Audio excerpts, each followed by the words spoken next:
AP మంత్రి నారాయణకు సమర్పించిన వినతి పత్రంపై వాస్తవాలు తెలుసుకోకుండా తప్పుడు కథనాలు ప్రసారం చేయడం సరికాదని విశాఖ దక్షిణ ఎమ్మెల్యే వంశీకృష్ణ శ్రీనివాస్ అన్నారు. ప్రజల విజ్ఞప్తి మేరకే సాయిబాబా దేవాలయానికి అవకాశం కల్పించాలని వినతి పత్రంలో ప్రస్తావించినట్లు తెలిపారు. జీవీఎంసీ కమిషనర్కు వచ్చిన ఫిర్యాదు ఆధారంగా మంత్రి నారాయణను ఆశ్రయించానని చెప్పారు.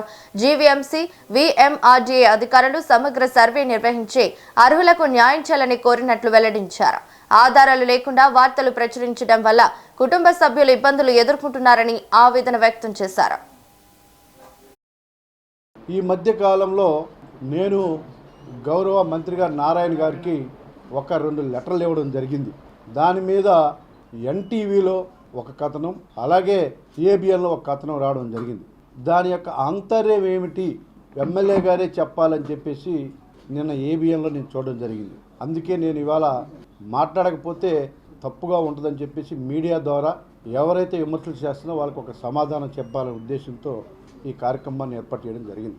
ముఖ్యంగా ఎన్టీవీలో అంత బరితెగింప, ఇంత ఘోరమా అన్నట్టుగా ఒక కథనాన్ని నేను చూడడం జరిగింది.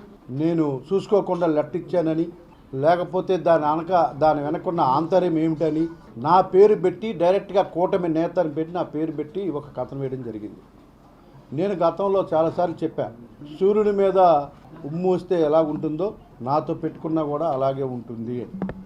నా మీద కథనం వచ్చిన వెంటనే ఎన్టీవీ నరేంద్ర చౌదరి గారి మీద ఒక ఫోర్జరీ కేసు వచ్చింది.